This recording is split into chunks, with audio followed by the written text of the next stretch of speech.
Hello, जय हिंद साथियों। कैसे हैं आप सब? स्वागत है आप सबका आपके अपने YouTube चैनल महाबुता एकेडमी पर। आई होप कि आप सब अच्छे होंगे और एपीओ की तैयारी आपकी अच्छी चल रही होगी। एपीओ की सीरीज में आज हम आपके लिए लेकर आए हैं JJ act 2015, juvenile justice care and protection of childrens act 2015। इस एक्ट को पढ़ने से पहले इसके बारे में थोड़ा सा एक हिस्टोरिकल बैकग्राउंड इसका ले लेते हैं कि जुवेनाइल सिस्टम कैसे डेवलप हुआ था इंडिया के अंदर। तो जुवेनाइल सिस्टम की अगर इंडिया में बात करें तो जो जुवेनाइल सिस्टम है वो वेस्टर्न कंट्रीज से अडॉप्ट किया गया था। यहाँ पे ओरिजिनली यहाँ इंडिया में नहीं था, इसको वेस्टर्न कंट्रीज से अडॉप्ट किया गया था। जो फर्स्ट लॉ ऑन जुवेनाइल जो था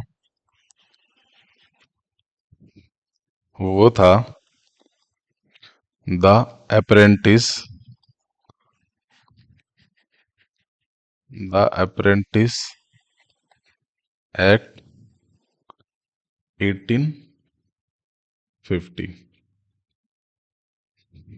जुवेनाइल्स के लिए जो फर्स्ट जो लॉ बनाया गया था, जो डील करता था स्पेसिफिकली जुवेनाइल से, वो था द अप्रेंटिस एक्ट 1850। उसके बाद आईपीसी आया, जिसमें जो सेक्शन 82 और 83 है वो चाइल्ड से रिलेटेड करता है। सेक्शन 82 बात करता है कि जो चाइल्ड है वो अगर 7 इयर्स से नीचे का है तो उसके द्वारा अगर कोई भी ऑफेंस किया गया है तो उसके लिए वो पनिशेबल नहीं होगा। बट 83 इसके बारे में थोड़ा रेस्ट्रिक्शन लगाता है थोड़ा सा।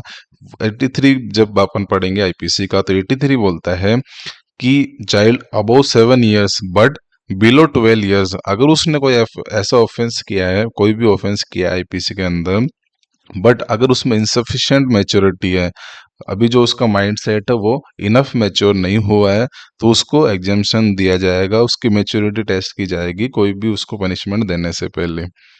क्योंकि ये आईपीसी में या किसी भी लॉ में ये प्रिजम्पशन लेके चला जाता है कि childrens are not aware about consequences of any offence committed. जो चाइल्ड के द्वारा अगर कोई ऑफेंस किया गया है तो उसके बारे में उसको नॉलेज नहीं थी, ये प्रिजम्पशन लॉ में लेके चला जाता है। ठीक है। जो फर्स्ट जो लॉ था स्पेसिफिकली जो जुवेनाइल्स के लिए बनाया गया था इंडिया में, वो था जेजे एक्ट 1986। जेजे एक्ट 1986 ये फर्स्ट था। बट इस एक्ट के अंदर कुछ लेकुनास थे जिसकी वजह से इसको बाद में रिवोक कर दिया गया था। इसका जो लेक्यूना था, वो जो इम्पोर्टेंट जो लेक्यूना था वो था कि इसके अंदर जो गर्ल्स एंड जो बॉयज की एज थी उसमें डिफरेंस था। जो गर्ल्स की एज थी वो थी 18 इयर्स एंड जो बॉयज की एज थी वो थी 16 इयर्स। क्योंकि उस टाइम ये मानना था कि जो गर्ल्स है उन वो लेट मैच्योर होती है, उनकी जो इंटेलिजेंस है वो लेट डेवलप होती है। इस कारण से उसमें गर्ल्स की एज जो थी वो 18 इयर्स उस टाइम मेंशन की गई थी। But in the year in the year 1989 89 में यूएन जो कंट्रीज थी उनके द्वारा एक कन्वेंशन को अडॉप्ट किया गया था on the rights of children. जो उसकी वजह से यो वो जो कन्वेंशन था वो उसने यूएन कंट्रीज को फोर्स किया था कि वो एक चिल्ड्रंस के लिए एक स्पेसिफिक लॉ लेके आए जिसमें कोई बायसनेस ना हो, कोई भी पार्शलिटी ना हो, जिसकी वजह से जो जेजे एक्ट 1986 था उसको रिवोक किया गया था और उसकी जगह लाया गया था जेजे एक्ट 2000। इसको रिपील करके, इसको रिवोक करके लाया गया था जेजे एक्ट 2000। और इसके अंदर बहुत गर्ल्स एंड बॉयज की जो एज थी उसको दोनों को 18 इयर्स किया गया था कि दोनों 18 इयर्स मानी जाएगी जेजे एक्ट के अंदर। ठीक है। तो ये था इसका थोड़ा सा ब्रीफ, अपन ने जो इसके बैकग्राउंड हिस्टोरिकल बैकग्राउंड के बारे में जाना था। अब जो नेक्स्ट डील करेंगे वो अपन डील करेंगे जेजे एक्ट के, वेयर एक्ट के प्रोविजंस से। तो जेजे एक्ट की बात जब अपन बात करें तो सबसे पहला जो क्वेश्चन आता है वो है कि जे एक्ट का एक्ट नंबर क्या है।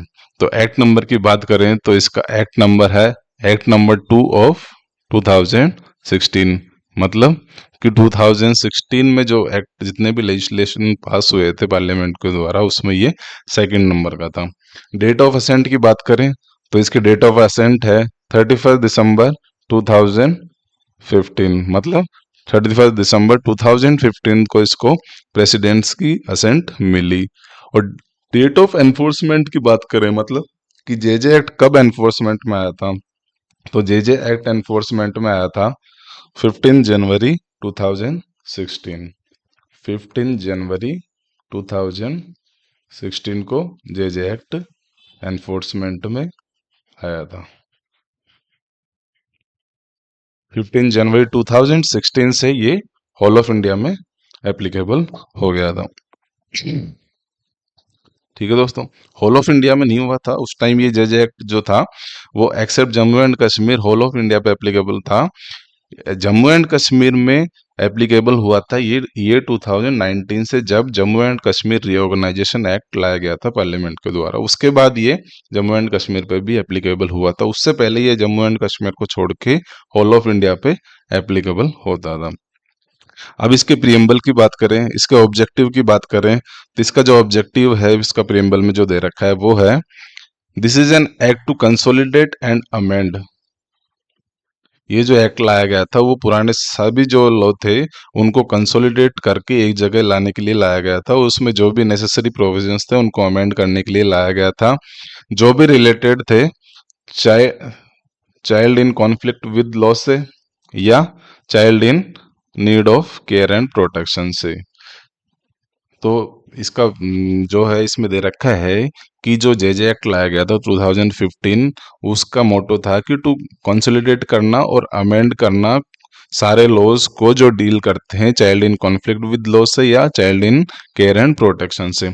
अब कैसे उनको कंसोलिडेट और अमेंड करेंगे तो इसमें दे रखा है बाय अडॉप्टिंग,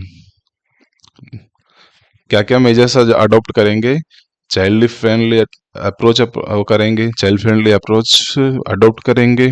ठीक है, बेस्ट इंटरेस्ट ऑफ चिल्ड्रन देखा जाएगा, जब भी प्रोसीडिंग होगी तो best interest of the child देखा जाएगा।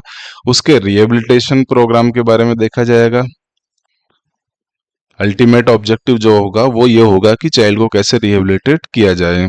ठीक है, तो ये था इसका प्रियम्बल का ऑब्जेक्टिव।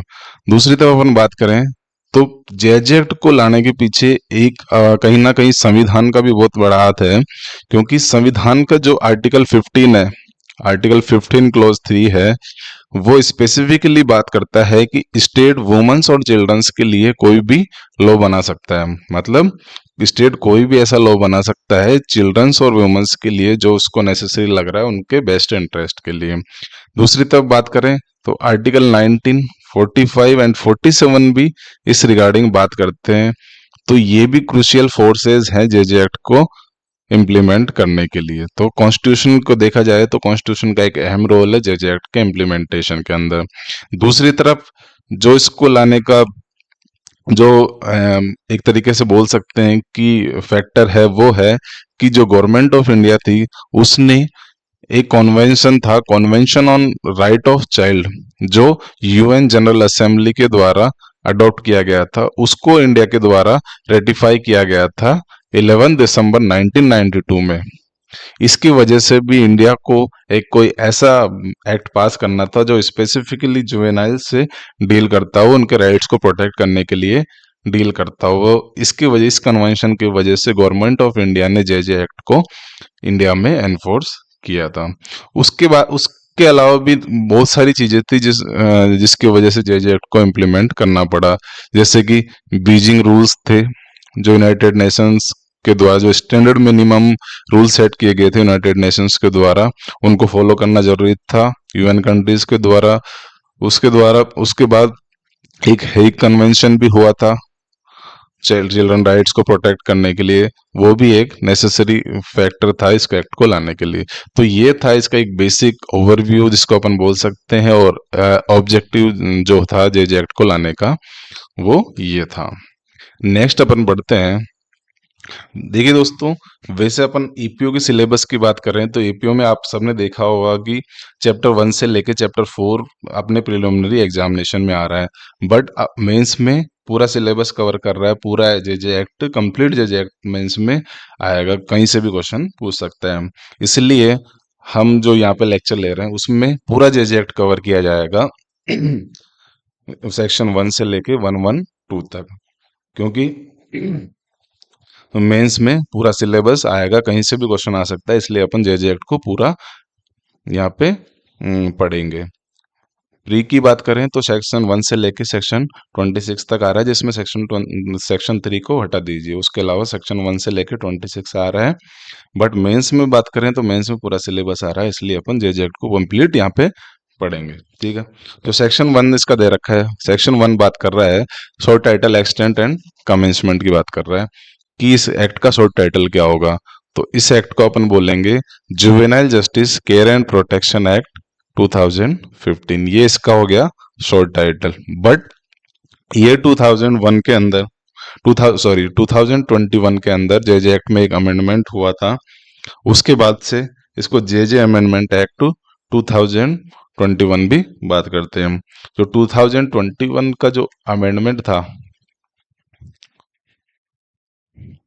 2021 का जो अमेंडमेंट था उसकी डेट ऑफ असेंट थी, ये कई बार क्वेश्चन देखने को मिलता है, यहाँ से भी एग्जामिनेशन में आजकल क्वेश्चन पूछ रहे हैं कि 2000 जो 21 का अमेंडमेंट हुआ था उसकी असेंट की डेट ऑफ क्या थी और एनफोर्समेंट की डेट क्या थी, इसलिए इसको आप माइंड में सेट कर लीजिए।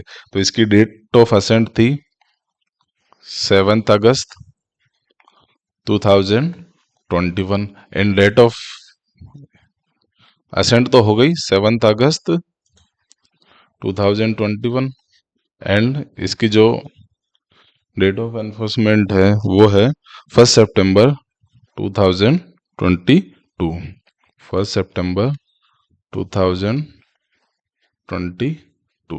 तो ये है 7 अगस्त 2021 तो हो गई इसकी date of assent and date of enforcement हो गई इसकी 1 सितंबर 2022। नेक्स्ट बढ़ते हैं, ये होल ऑफ इंडिया पे एप्लीकेबल होगा। जैसा कि मैंने आप सबको बताया था कि Jammu and Kashmir reorganisation act आया था, एक JNK रिऑर्गेनाइजेशन एक्ट आया था 2019 का, इसके बाद ये होल ऑफ इंडिया पे एप्लीकेबल हो गया था। नेक्स्ट बात करते हैं, इसका जो सबसेक्शन 4 बात कर रहा है वो ये बोल रहा है कि जो जेजे एक्ट के प्रोविजंस होंगे वो डील करेंगे child in care and protection, need of care and protection से, और child in conflict with law से। तो जब भी सीसीएल की बात होगी, सीसीएल की जब भी बात होगी तो सीसीएल जो चाइल्ड होगा उसके apprehension, detention, prosecution, penalty, imprisonment, उनका रिहेबिलिटेशन और जो सोशल रीइंटीग्रेशन होगा सीसीएल चाइल्ड का, मतलब child in conflict with law का, तो वो जितने भी प्रोसीडिंग्स होगी वो सब जेजेबी के द्वारा की जाएगी। जेजेबी मतलब जुवेनाइल जस्टिस बोर्ड, जो अपन आगे डील करेंगे सेक्शन नंबर 4 में। दूसरी तरफ बात करें तो सीएनसीपी मतलब child in need and care and protection पे, तो चाइल्ड सीएनसीपी का जो भी प्रोसीजर होगा या जो भी डिसीजन ऑर्डर होगा उनके रिहेबिलिटेशन से रिलेटेड या उनके एडॉप्शन, रीइंटीग्रेशन और उनके रिस्टोरेशन से रिलेटेड कोई भी ऑर्डर होगा, जितनी भी प्रोसीडिंग्स यहाँ पे होगी तो वो चाइल्ड वेलफेयर कमेटी के द्वारा डील करी जाएगी, जो अपन आगे सेक्शन नंबर 27 में डील करेंगे। ठीक है, नेक्स्ट बढ़ते हैं सेक्शन नंबर 2। सेक्शन नंबर 2 की बात करें तो सेक्शन नंबर 2 बात करता है डेफिनेशंस की। इसके अंदर टोटल 61 डेफिनेशन दे रखी है, बट अपन को सारी नहीं पढ़नी है, अपन सब वही पढ़ेंगे डेफिनेशन जो एग्जाम के पर्सपेक्टिव से इंपॉर्टेंट होगी। वैसे यहाँ पर टोटल 61 डेफिनेशंस हैं, बट इसमें से मुश्किल से ये मान लीजिए कि मतलब 14-15 डेफिनेशन होगी जो एग्जाम के पर्सपेक्टिव से इंपॉर्टेंट होगी। जो इसमें फर्स्ट जो डेफिनेशन दे रखी है वो थोड़ी इंपॉर्टेंट है, इसको आप ध्यान से देखिए। इसमें बात कर रहा है कि अबेंडेंड चाइल्ड कौन होगा, कि अबेंडेंड चाइल्ड किसको माना जाएगा, कौन सा चाइल्ड मानेंगे कि वो अबेंडेंड है। ठीक है, तो ऐसा कोई भी चाइल्ड जो डेजर्ट हो गया अपने बायोलॉजिकल अडॉप्टिव पेरेंट्स से या गार्जियन से, मतलब कोई भी ऐसा चाइल्ड है जिसको उसके parents ने या गार्जियंस ने उसको डेजर्ट कर दिया, मतलब उसको छोड़ दिया, और उस चाइल्ड को डिक्लेयर कर दिया गया abandoned by the committee after inquiry करने के बाद, मतलब कमिटी ने इंक्वायरी करने के बाद ये डिक्लेयर कर दिया कि जो उसके बायोलॉजिकल पेरेंट्स थे, अडॉप्टिव पेरेंट्स थे, गार्जियंस ने उसको डेजर्ट कर दिया, तो अगर कमिटी के द्वारा ही उसको अबेंडन डिक्लेयर कर दिया है उस चाइल्ड को, तो वो एज ए अबेंडन चाइल्ड उसको माना जाएगा जेजे एक्ट के प्रोविजंस के अकॉर्डिंग। नेक्स्ट जो इसकी डेफिनेशन है वो बात करती है अडॉप्शन के बारे में। अडॉप्शन का मतलब क्या होगा, ये एक प्रोसेस है। अडॉप्शन क्या है, एक प्रोसेस है जिसके द्वारा अडॉप्टेड चाइल्ड जो है, मतलब जिस चाइल्ड को अडॉप्ट किया जा रहा है, उसको अपने जो बायोलॉजिकल पेरेंट्स है उनसे परमानेंटली सेपरेट कर दिया जाता है, और वो जो बच्चा है वो लॉफुल चाइल्ड हो जाएगा आफ्टर अडॉप्शन किसका, जो भी अडॉप्टिव पेरेंट्स होंगे, जिन पेरेंट्स ने उनको अडॉप्ट किया है, वो उसका लॉफुल चाइल्ड हो जाएगा आफ्टर अडॉप्शन। मतलब तो अडॉप्शन क्या हो गया कि अडॉप्शन एक प्रोसेस है जिसमें जो जिस चाइल्ड को अडॉप्शन में दे रहे हैं उसको परमानेंटली सेपरेट किया जाता है अपने बायोलॉजिकल पेरेंट्स से, और जिन पेरेंट्स ने उसको अडॉप्ट किया है वो उनका लॉफुल चाइल्ड हो जाता है अडॉप्शन की प्रोसेस कंप्लीट होने के बाद। ठीक है, और उसके जो भी राइट्स एंड प्रिविलेजेस या जो भी रेस्पॉन्सिबिलिटीज होगी उसकी उस बायोलॉजिकल चाइल्ड की वो सारी उन फिर आगे ट्रांसफर हो जाएगी। ठीक है, नेक्स्ट अपन पढ़ेंगे अडॉप्शन रेगुलेशंस। ये आपको देखने की जरूरत नहीं है। जो फिर उसके बाद आप देखिए डेफिनेशन नंबर 5। इसको आप बस ऐसे थोड़ा सा ऊपर ऊपर से देख लीजिए, क्योंकि इसकी ये ज्यादा इम्पोर्टेंट नहीं है और इसे आपसे एग्जाम में क्वेश्चन भी देखने को नहीं मिलते हैं। ये सिर्फ इतने सी बात कर रहा है कि आफ्टर केयर का मतलब क्या होगा। आफ्टर केयर का मतलब यही है कि जो जो चाइल्ड है वो जब इंस्टीट्यूशनल केयर से निकल रहा है तो उसका सपोर्ट या फाइनेंशियल जो भी अदर सर्विसेज होंगी उसको प्रोवाइड करना, मतलब वहां से निकलने के बाद उसको केयर प्रोवाइड करना, उसको ऐसे रिसोर्सेज प्रोवाइड करना इंस्टीट्यूशन से निकलने के बाद जो उसकी जो रिहेबिलिटेशन में काम आएगा। क्योंकि ये बात कर रहा है कि जब भी 18 ईयर्स का हो जाता है child, but not completed the age of 21 years, और उसने इंस्टीट्यूशनल केयर को छोड़ दिया ताकि वो मेन सोसाइटी के मेन स्ट्रीम में जा सके, तो उसके लिए सपोर्ट सिस्टम प्रोवाइड करना और उसको कुछ फाइनेंशियल रिसोर्सेज या कोई भी अदर रिसोर्सेज जो रिक्वायर्ड हैं वो उसको देना ताकि वो मेन स्ट्रीम में आ सके सोसाइटी की इंस्टीट्यूशनल केयर से निकलने के बाद। ठीक है, नेक्स्ट पढ़ेंगे अपन सेक्शन 6 इम्पोर्टेंट, जो डेफिनेशन नंबर 6 इम्पोर्टेंट नहीं है, 7 भी इम्पोर्टेंट नहीं है। नेक्स्ट जो इम्पोर्टेंट डेफिनेशन है वो है डेफिनेशन नंबर 8, बेगिंग।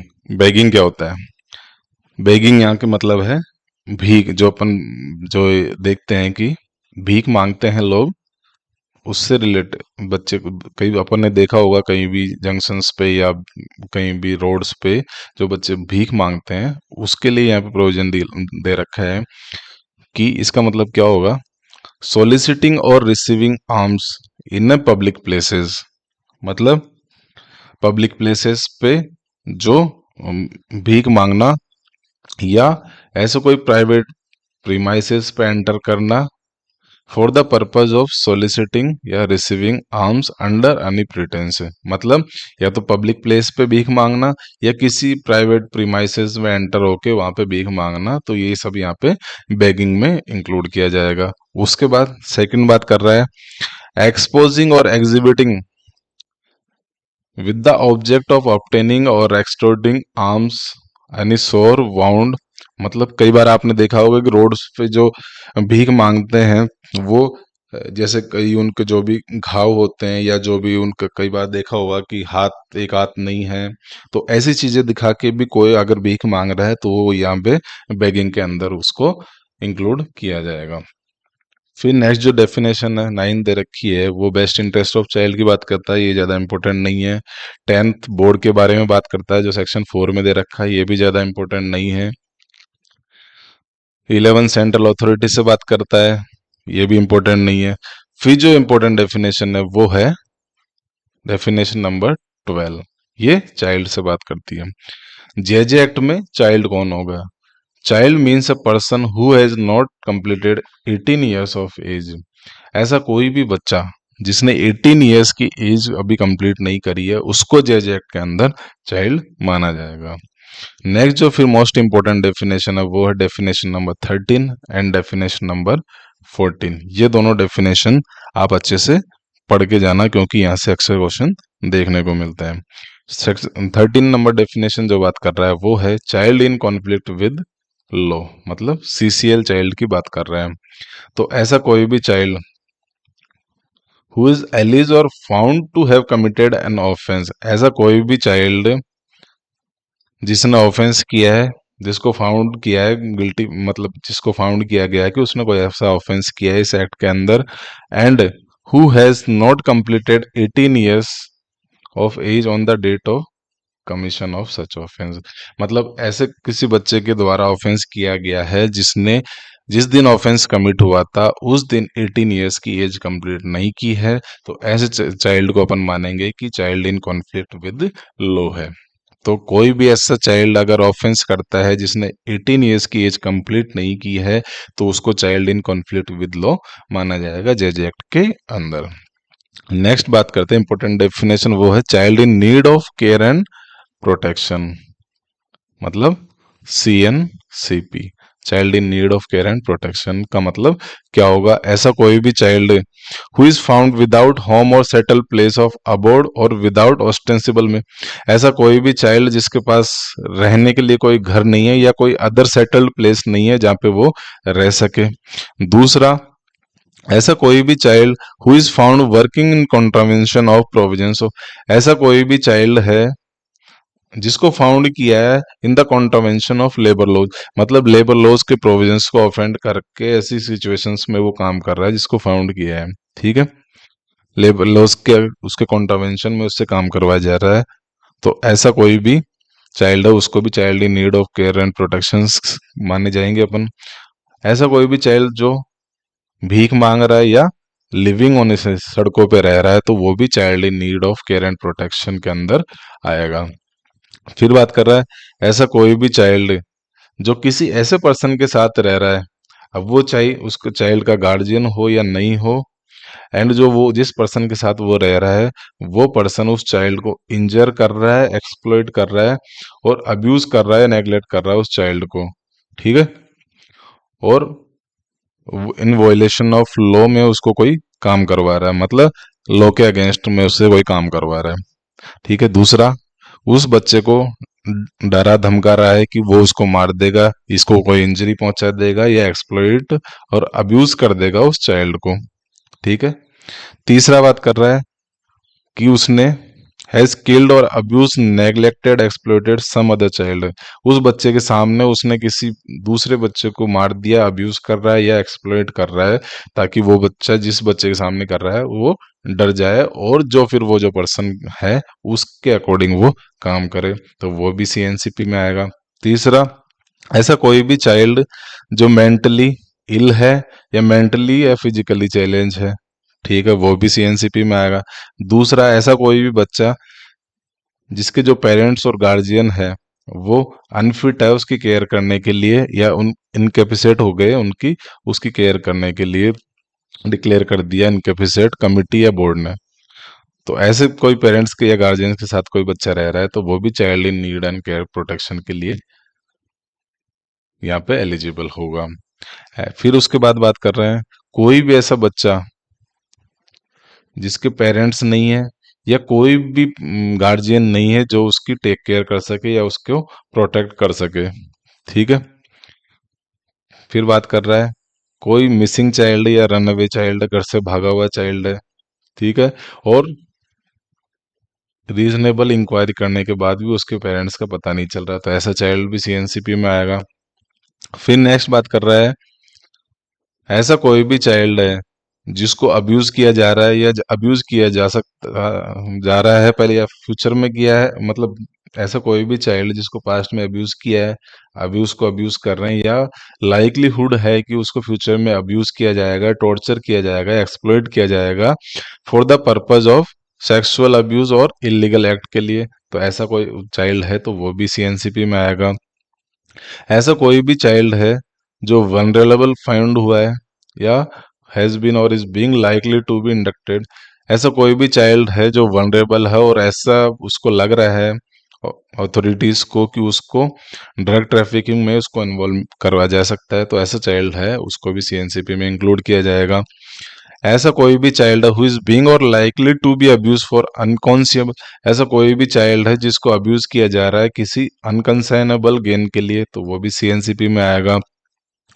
कोई भी चाइल्ड है जो विक्टिम है आर्म कॉन्फ्लिक्ट का या सिविल अनरेस्ट या नेचुरल कैलामिटी का, तो वो भी नेचुरल कैलामिटी का कोई विक्टिम है वो भी सीएनसीपी में आएगा। ऐसा कोई भी चाइल्ड जिसके ऊपर इमिनेंट रिस्क है, बहुत ज्यादा रिस्क है of marriage before attaining the age of marriage, मतलब ऐसा कोई भी चाइल्ड है जिसका बाल विवाह हो रहा है, चाइल्ड मैरिज करवाने की पॉसिबिलिटी है, तो वो भी child in need and care protection में आएगा। तो ये जो 12 कंडीशंस यहाँ पे दे रखी है, अगर इनमें से कोई भी कंडीशन फुलफिल हो रही है तो अपन ये मानेंगे कि वो चाइल्ड है in need of care and protection, उसको केयर एंड प्रोटेक्शन की नीड है। नेक्स्ट बढ़ते हैं। सेक्शन नंबर 15 चाइल्ड फ्रेंडली से बात करता है, ये ज़्यादा इंपॉर्टेंट नहीं है। 16 child legally free for adoption से बात करता है, ये सेक्शन नंबर 38 में अपन आगे डील करेंगे, ये ज़्यादा इंपॉर्टेंट नहीं है। इसके बाद जो इंपॉर्टेंट डेफिनेशन है वो है definition number 19 childrens home. Childrens home का मतलब क्या होगा? चिल्ड्रंस होम का मतलब है जो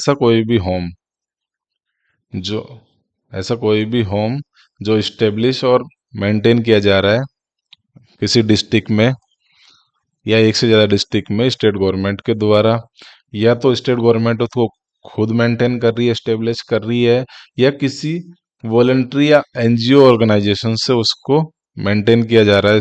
स्टेट गवर्नमेंट उसको एनजीओ या किसी वॉलंटरी ऑर्गेनाइजेशन के द्वारा मेंटेन करवा रही है और वो रजिस्टर्ड है इस पर्पस के लिए, चाइल्ड सर्विसेज देने के लिए वो रजिस्टर्ड है, जैसा कि सेक्शन नंबर 50 में दिया गया है। तो ऐसा कोई भी इंस्टीट्यूशन है या गवर्नमेंट स्टेट गवर्नमेंट ने जो स्टेब्लिश किया है चिल्ड्रंस होम, तो वो जो चाइल्ड को सर्विसेज दे रहा है उसको यहाँ पे चिल्ड्रंस होम के अंदर काउंट किया जाएगा। अब वो as childrens home state government के द्वारा भी हो सकता है या वॉलंटरी या एनजीओ ऑर्गेनाइजेशन जो स्टेट गवर्नमेंट के रेफरेंस के बाद काम कर रही है वो भी हो सकता है। उसके बाद जो इम्पोर्टेंट डेफिनेशन है वो है डेफिनेशन नंबर 20, ये मोस्ट इंपोर्टेंट डेफिनेशन है। ये बात करता है चिल्ड्रंस कोर्ट। चिल्ड्रंस कोर्ट का मतलब क्या होगा? तो चिल्ड्रंस कोर्ट में इंक्लूड होगा, चिल्ड्रंस कोर्ट का मतलब है कोई भी कोर्ट जिसको स्टेब्लिश किया गया है commission for protection of child rights act 2015 में। ऐसा कोई भी कोर्ट जिसको स्टेब्लिश किया है commission for protection of child rights act 2015 में, या ऐसा कोई स्पेशल कोर्ट जिसको इस्टेब्लिश किया गया है protection of child from sexual offences act 2012 में, मतलब ऐसा कोई भी स्पेशल कोर्ट जिसको पॉक्सो एक्ट में इस्टेब्लिश किया है। दूसरा बात कर रहे हैं, मान लीजिए कोई एग्जिस्टिंग या कोई भी ऐसा कोर्ट है नॉट बीन डेजिग्नेटेड, मान ले कोई कोर्ट एग्जिस्ट ही नहीं करता है या किसी कोर्ट को ऐसे डेजिग्नेट नहीं किया, तो उस केस में क्या होगा? फिर उस केस में जो कोर्ट ऑफ सेशन होगा उसको चिल्ड्रंस कोर्ट मानेंगे, उसके पास जुडिक्शन होगा इस एक्ट में ऑफेंसेस से डील करने का। तो चिल्ड्रंस कोर्ट में यहाँ पे 3 कोर्ट स्पेसिफिकली दे रखी है। पहला तो ऐसा कोई भी कोर्ट जो स्टेब्लिश हुआ है commission for protection of child right act 2005 में। दूसरा स्पेशल कोर्ट जो स्टेब्लिश हुआ है पॉक्सो एक्ट में। तीसरा बोल रहा है कि कोई कोर्ट एग्जिस्ट नहीं करता या उसको डेजिग्नेट नहीं किया, तो उस केस में फिर court of session as a childrens court यहाँ पे अपनी पावर्स को एक्सरसाइज करेगा। ठीक है। उसके बाद जो इम्पोर्टेंट डेफिनेशन है सेक्शन 21 चाइल्ड केयर इंस्टीट्यूशन की बात करता है। ये 2-2 लाइन की डेफिनेशन है, इसमें ज्यादा कुछ नहीं है, आप एक बार सरसरी नज़र से देख लीजिए, क्योंकि ये ज़्यादा इम्पोर्टेंट नहीं है एग्जाम के पर्सपेक्टिव से, इसके लिए इसको अपन डील नहीं कर रहे हैं। अपन सिर्फ वही डेफिनेशन डील कर रहे हैं जो मोस्ट इम्पोर्टेंट है और जहाँ से अक्सर एग्जामिनेशन में क्वेश्चन देखने को मिलते हैं। इन जो भी ये डेफिनेशंस है अदरवाइज जो दे रखी है इम्पोर्टेंट के अलावा, उनको एक बार आप बस सरसरी नज़र से देख लीजिए, उसको ज़्यादा देखने की जरूरत नहीं है। 22 बात कर रहा है, कमेटी की बात कर रहा है, जो अपन सेक्शन 27 में बात करेंगे। 23 डेफिनेशन बात कर रहा है कोर्ट। कोर्ट का मतलब क्या होगा? सिविल कोर्ट जिसके पास जुरिडिक्शन है अडॉप्शन या गार्जियनशिप्स के मैटर डील करने का। इसमें डिस्ट्रिक्ट कोर्ट, फैमिली कोर्ट और सिटी सिविल कोर्ट्स तीनों आ जाएंगे। 24 कॉर्पोरल पनिशमेंट की बात कर रहा है। 24 कॉर्पोरल पनिशमेंट की बात कर रहा है, जिसको अपन आगे सेक्शन नंबर 82 में डील करेंगे। फिर नेक्स्ट 25 बात कर रहा है child line services. Child line services क्या होगी? Means 24 hour emergency outreach services for children. ऐसी कोई भी इमरजेंसी सर्विसेज जो 24 आवर चाइल्ड लाइन चिल्ड्रन के लिए सर्विसेज प्रोवाइड कर रही है, तो उनको चाइल्ड लाइन सर्विसेज माना जाएगा यहाँ पे इस एक्ट के अंदर। फिर 26 बात करें डिस्ट्रिक्ट चाइल्ड प्रोटेक्शन यूनिट की, जो 106 में अपन डील करेंगे आगे। 26 ए में डीएम की बात कर रहा है। डीएम कौन होगा? डीएम ये बोल रहा है कि डीएम में इंक्लूड होगा एडिशनल डिस्ट्रिक्ट मजिस्ट्रेट भी। ये सिर्फ इतना सा है, बस ये डेफिनेशन को आप बस सरसरी नज़र से देख लीजिए। एक बार ये डेफिनेशन खत्म होने के बाद मैं आपको एक बार पूरा इंपॉर्टेंट डेफिनेशन जो भी है वो एक बार फिर से आपको टिक करवा दूंगा यहाँ पे, निश्चिंत रहिए आप। 27 फिट फैसिलिटी की बात कर रहा है, जो अपन आगे जाके पढ़ेंगे सेक्शन नंबर 51 में। उसके बाद 28 फिट पर्सन की बात कर रहा है। ये कुछ नहीं है, सब डेफिनेशन एक जैसी है, बस इसमें माइन्यूट से डिफरेंस है। एक बार आप सरसरी नज़र से पढ़ेंगे तो आपको दिमाग में फिट हो जाएगी, ऐसा कोई दिक्कत नहीं है। 29 फोस्टर केयर की बात कर रहा है। 30 फोस्टर फैमिली की बात कर रहा है, जो अपन सेक्शन नंबर 44 में पढ़ेंगे। 31 बात कर रहा है गार्जियन कौन होगा। Guardian in relation to child कौन होगा? गार्जियन में नेचुरल गार्जियन भी आ जाएगा, या कोई भी ऐसा अदर पर्सन जो कमिटी की ओपिनियन में या बोर्ड के ओपिनियन में चाइल्ड का एक्चुअल चार्ज रखता है, तो ऐसे पर्सन को भी यहाँ पे गार्जियन कंसिडर किया जाएगा। 32 बात कर रहा है फोस्टर ग्रुप फोस्टर केयर की। 33 most important, 33 most important, heinous offence क्या होगा? ऐसा कोई भी ऑफेंस, ऐसा कोई भी ऑफेंस जिसकी जो मिनिमम पनिशमेंट आईपीसी में दे रखी है, ऐसा कोई भी ऑफेंस जिसकी मिनिमम पनिशमेंट या तो आईपीसी है या किसी अदर लॉ में, उसकी पनिशमेंट क्या दे रखी है? Imprisonment for 7 years of more.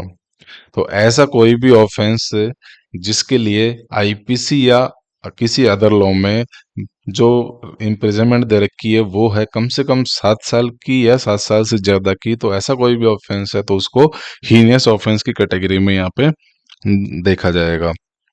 ठीक है, नेक्स्ट बढ़ते हैं। 34 इंटर कंट्री अडॉप्शन की बात कर रहा है, ये सब अपन पढ़ेंगे।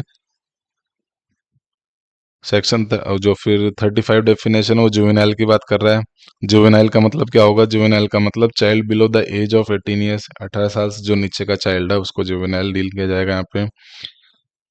36 नार्कोटिक ड्रग के बारे में बता रहा है, ये ज़्यादा देखने की जरूरत नहीं है आपको, इसको छोड़ दीजिए।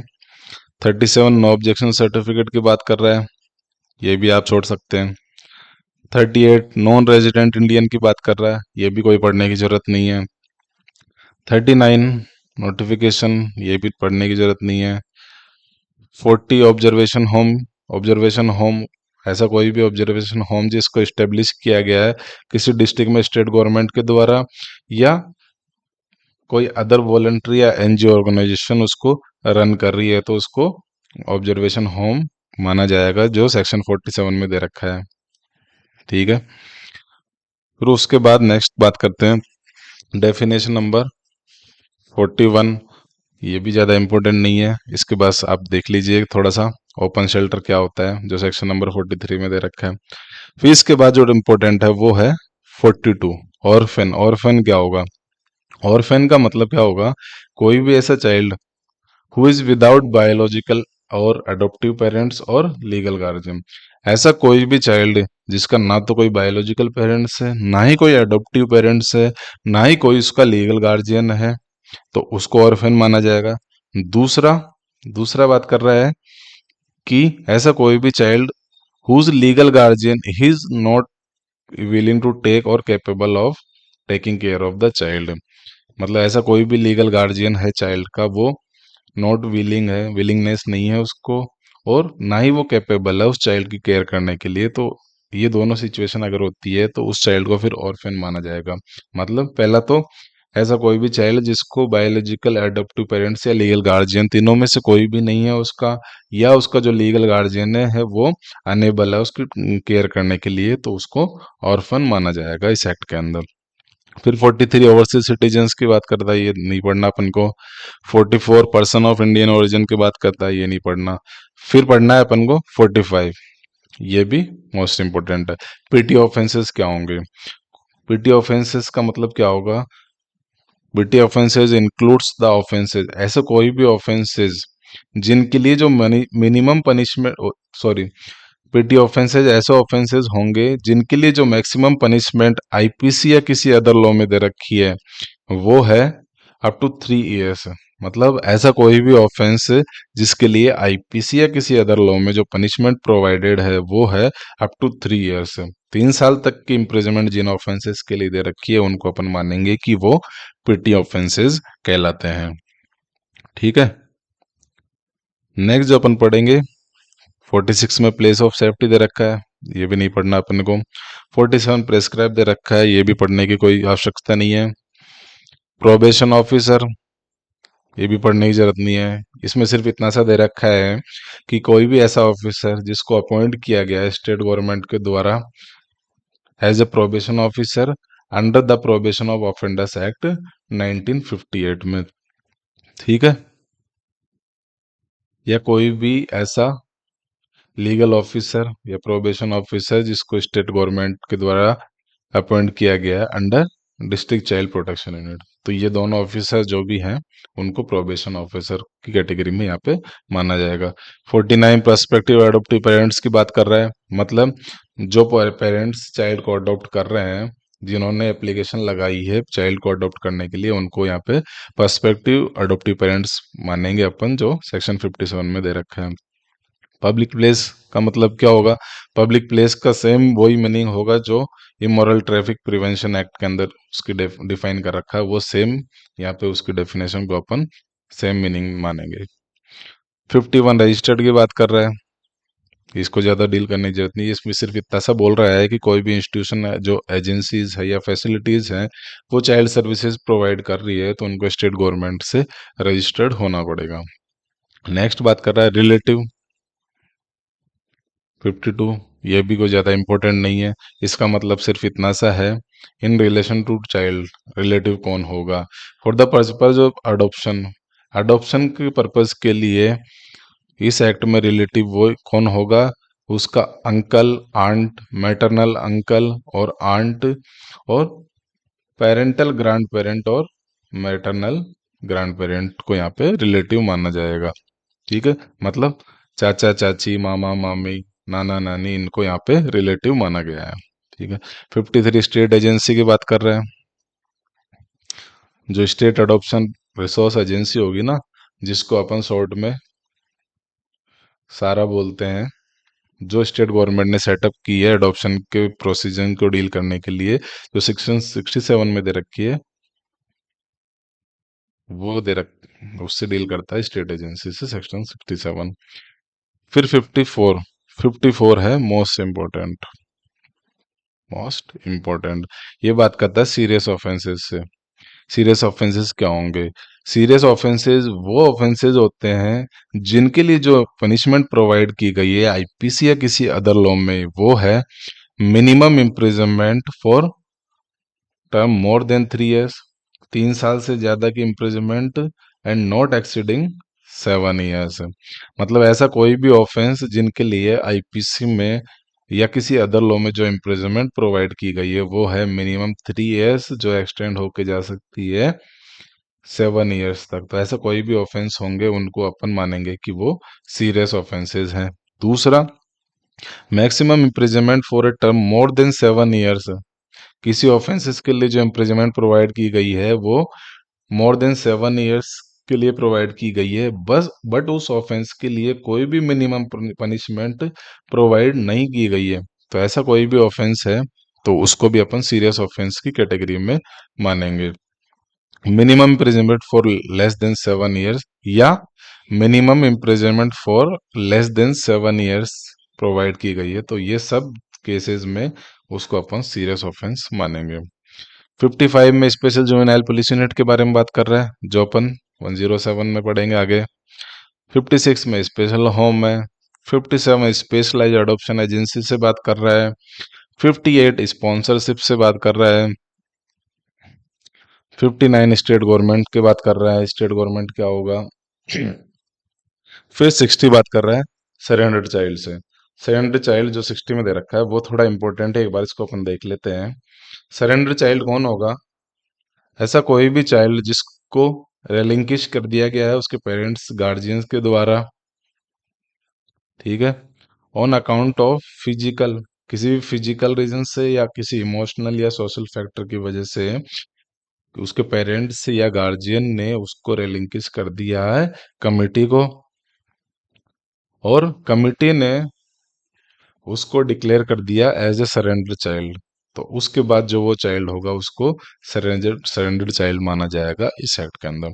तो ऐसा कोई भी चाइल्ड है जिसको उसके पेरेंट्स या गार्जियन ने सरेंडर कर दिया, मतलब रेलिंकेज कर दिया और कमिटी के द्वारा डिक्लेयर कर दिया उसको एज ए सरेंडर चाइल्ड, तो फिर उसको बाद में इस एक्ट में एज ए सरेंडर चाइल्ड अपन मानेंगे। ठीक है।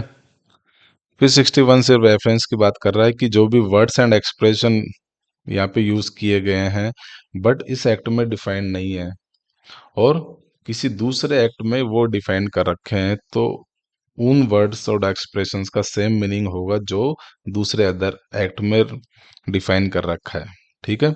मतलब कोई भी ऐसे वर्ड्स एंड एक्सप्रेशन जो अपन ने जे में यूज किए हैं बट वो जे एक्ट में डिफाइन नहीं है, किसी अदर एक्ट में उनको डिफाइन कर रखा है। तो जिस भी एक्ट में उनको डिफाइन कर रखा है तो उसमें जो मीनिंग होगा वो सेम मीनिंग यहाँ पे अपन जे एक्ट में भी उनके लिए कंसिडर करेंगे। नेक्स्ट जो अपन बात कर रहे हैं वो है चैप्टर नंबर 3। चैप्टर नंबर 3 बात कर रहा है general principles of care and protection. Section 3 general principles बता रहा है इस एक्ट में जो यहाँ पे प्रोसीजर फॉलो करते टाइम यहाँ पे ध्यान में रखने होंगे। इसमें टोटल 16 प्रिंसिपल्स यहाँ पे दे रखे हैं। तो सेक्शन 3 बात कर रहा है कि सेंट्रल गवर्नमेंट, मतलब सेंट्रल गवर्नमेंट, स्टेट गवर्नमेंट या बोर्ड और कमिटी या कोई भी अदर जो एजेंसी है वो जब भी इस एक्ट के प्रोविजंस को इम्प्लीमेंट करेगी तो कुछ प्रिंसिपल्स को उसको ध्यान में रखना पड़ेगा। ये जो फंडामेंटल प्रिंसिपल दे रखे हैं उनको माइंड में रखते हुए इस एक्ट के प्रोविजंस को इम्प्लीमेंट कराना पड़ेगा। तो central government, state government, board, committee या कोई भी अदर एजेंसी जब भी कभी भी इस एक्ट के प्रोविजंस को इम्प्लीमेंट करने के लिए प्रोसीड कर रही है तो उसको ये नीचे दिए गए 16 फंडामेंटल प्रिंसिपल्स को अपने माइंड में रखना पड़ेगा, उन्हीं के अकॉर्डिंग उसको डील करना पड़ेगा। जो फर्स्ट प्रिंसिपल है वो है principle of presumption and innocence. मतलब कोई भी चाइल्ड है उसको इनोसेंट प्रिज्यूम करके मान चलेंगे और ये माना जाएगा कि कोई भी चाइल्ड है उसका कोई क्रिमिनल इंटेंट नहीं होता up to age of 18 years. मतलब 18 साल तक बच्चे को इनोसेंट प्रिज्यूम करके चलेंगे और ये मानेंगे कि 18 साल के नीचे के बच्चे का कोई भी क्रिमिनल इंटेंट नहीं होता है। ठीक है। नेक्स्ट बात कर रहे हैं सेक्शन जो इसका प्रिंसिपल दे रखा है वो है principle of dignity and worth. मतलब all human beings shall be treated with equal dignity.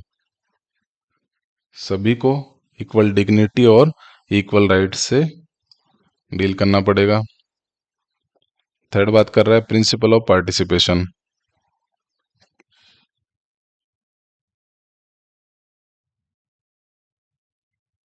Next जो प्रिंसिपल दे रखा है वो है प्रिंसिपल ऑफ पार्टिसिपेशन।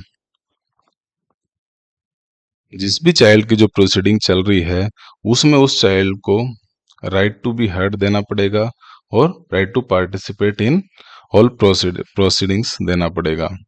और जो भी डिसीजंस होंगे जो उसके राइट्स इंटरेस्ट को अफेक्ट कर रहे हैं और जो चाइल्ड के व्यूज हैं उनको भी कंसिडर किया जाएगा with due regard to the age and maturity of the child. मतलब कि जब भी उस चाइल्ड की प्रोसीडिंग हो रही है उसमें उस चाइल्ड को प्रॉपरली सुना जाएगा और उसको पार्टिसिपेशन का मौका दिया जाएगा सारी प्रोसेस में। और जो भी डिसीजन होगा जो उसके इंटरेस्ट को अफेक्ट कर रहा है और जो भी उसके चाइल्ड के व्यूज हैं उनको भी कंसिडर किया जाएगा with regard due to the age and maturity of the child. Child की एज और मेच्योरिटी को कंसिडर करते हुए उसके व्यूज को भी यहाँ पे कंसिडर किया जाएगा। उसके बाद फोर्थ प्रिंसिपल है वो है principle of best interest. All decisions regarding the child shall be based on the primary consider that they are in the best interest. जो भी डिसीजंस कमिटी या किसी अथॉरिटी के द्वारा ली जाएंगे वो इसी चीज को ध्यान में रखते हुए लिए जाएंगे कि वो जो डिसीजन दे रहा है वो best interest of the child में दे रहा है और चाइल्ड के डेवलपमेंट के लिए वो डिसीजन दिया गया है। तो इन चीजों को ध्यान में रखते हुए ही जो भी डिसीजन होगा वो पास किया जाएगा। फिर फिफ्थ प्रिंसिपल दे रखा है प्रिंसिपल ऑफ फैमिली रेस्पॉन्सिबिलिटी। जो प्राइमरी रेस्पॉन्सिबिलिटी होगी ना of care nurturing and protection of child वो उसके बायोलॉजिकल फैमिली की होगी या अडोप्टिव जो फर्स्ट पेरेंट्स होंगे उनकी होगी। ठीक है। फिर सिक्स्थ प्रिंसिपल बात कर रहा है principle of safety. Principle of safety all measures shall be taken. जो सारे जितने भी मेजर्स हैं वो सारे लेने पड़ेंगे to ensure the safety of the child and that child should not subject to any harm abuse और maltreatment while in contact with the care and protection system. जब भी उसकी प्रोसीडिंग चल रही है तो फुल जो सेफ्टी प्रिकॉशंस है वो लेने पड़ेंगे ताकि चाइल्ड सेफ फील कर सके और उसको किसी भी तरीके का हार्म फेस ना करे और ना ही उसका किसी भी तरीके का अब्यूजमेंट और maltreatment हो उसके साथ, ये ध्यान में रखना पड़ेगा। उसके बाद सेवन जो प्रिंसिपल है वो है प्रिंसिपल ऑफ पॉजिटिव मेजर्स। जो भी रिसोर्सेज जो हैं उसमें वो चीजें भी शामिल होगी of family and community for promoting well-being and facilitating development of identity and providing inclusive and enabling environment to reduce vulnerability of children and the need of intervention। मतलब जब भी उसकी जो प्रोसीडिंग होगी उसमें पॉजिटिव मेजर्स लिए जाएंगे और ये ध्यान रखा जाएगा कि उसकी जो ओवरऑल वेलबींग है उसको प्रमोट किया जाए। ठीक है। और उसको जो भी उसकी आइडेंटिटी को डेवलप करने के लिए फैसिलिटेट किया जाएगा और उसको एक इंक्लूसिव ऐसा एनवायरनमेंट प्रोवाइड किया जाएगा जिसमें वो किसी भी तरीके से वनरेबल ना हो। ठीक है। फिर जो एट प्रिंसिपल इसका बात कर रहा है वो है प्रिंसिपल ऑफ नॉन स्टिग्मेटाइजिंग सिमेंटिक्स। मतलब कि कोई भी गलत टिप्पणी नहीं करेंगे, उसके ऊपर कोई भी अक्यूजरी वर्ड्स यूज नहीं करेंगे ड्यूरिंग द प्रोसीडिंग। मतलब कभी भी जब भी बच्चे की प्रोसीडिंग चल रही है, प्रोसेस जो चल रहा है यहाँ पे अथॉरिटी के सामने, उस दौरान कोई भी गलत टिप्पणी नहीं करेगा। कोई भी जो अब्यूजिव वर्ड्स है या कोई भी अक्यूजेटरी वर्ड्स है, गलत शब्द हैं, वो बच्चे के सामने यहाँ पे यूज नहीं करेगा। फिर नाइन्थ प्रिंसिपल बात कर रहा है principle of non waiver of right. Principle of non waiver of rights. बच्चे के किसी भी राइट्स को वेव ऑफ नहीं किया जाएगा। जो भी राइट्स उसके पास अवेलेबल है वो सारे उसको प्रोवाइड किए जाएंगे, परमिसिबल किए जाएंगे। ठीक है। वेदर सॉट बाय चाइल्ड और पर्सन एक्टिंग ऑन बिहाफ और नॉट। चाहे उस पर्सन ने वो जो उस चाइल्ड के बिहाफ पे जो पर्सन यहाँ पे प्रोसीडिंग्स को संभाल रहा है, उसने चाहे वो राइट एक्ट जो भी हैं उसके राइट्स हैं उसको उसने लिया हो नहीं लिया हो, अथॉरिटी की ये जिम्मेदारी है कि उसके राइट्स को वेव ऑफ ना किया जाएगा। जितने भी राइट्स हैं उसके चाइल्ड के अवेलेबल, वो सारे उसको प्रोवाइड किए जाएंगे। ठीक है। नेक्स्ट बात कर रहा है 10th नंबर प्रिंसिपल, बात कर रहा है principle of equality and non discrimination. जब भी उसकी प्रोसीडिंग चल रही होगी तो उस प्रोसीडिंग के दौरान कोई भी डिस्क्रिमिनेशन नहीं किया जाएगा चाइल्ड के खिलाफ। किन ग्राउंड्स पे? उसके sex, caste, ethnicity, place of birth, disability और equality of access, opportunity and treatment के ग्राउंड पे उस पर कोई भी बाइसनेस नहीं किया जाएगा, कोई भी डिस्क्रिमिनेशन नहीं किया जाएगा उस चाइल्ड के लिए। ठीक है।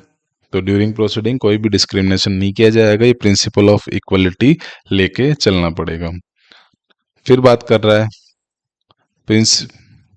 Principle of right, privacy and confidentiality. जो भी चाइल्ड है ड्यूरिंग प्रोसीडिंग उसके जो भी प्राइवेसी है उसको प्रोटेक्ट करना पड़ेगा, और जितनी भी कॉन्फिडेंशियल इंफॉर्मेशन है उस चाइल्ड की वो मेंटेन करके रखनी पड़ेगी।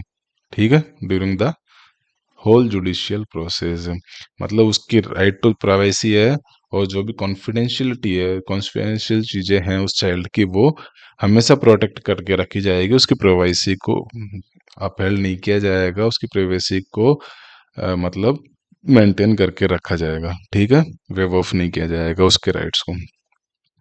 फिर जो 12th नंबर का प्रिंसिपल है वो है principle of institutionalisation as a matter of last resort. जब भी किसी चाइल्ड को इंस्टीट्यूशनल केयर में भेजा जाएगा तो उसको एज अ लास्ट रिसोर्ट देखा जाएगा कि भाई अब अपने पास कोई भी ऑप्शन नहीं है इस चाइल्ड को सुधारने के लिए, तब भी उसको इंस्टीट्यूशनल केयर में भेजा जाएगा। अदरवाइज यही करना पड़ेगा, यही मेजर्स अडॉप्ट करने पड़ेंगे कि जहाँ तक हो सके उसको पेरेंट्स के साथ या उसके गार्जियन के साथ ही भेजा जाए। ठीक है। उसके बाद 13th प्रिंसिपल बात कर रहा है principle of repatriation and restoration.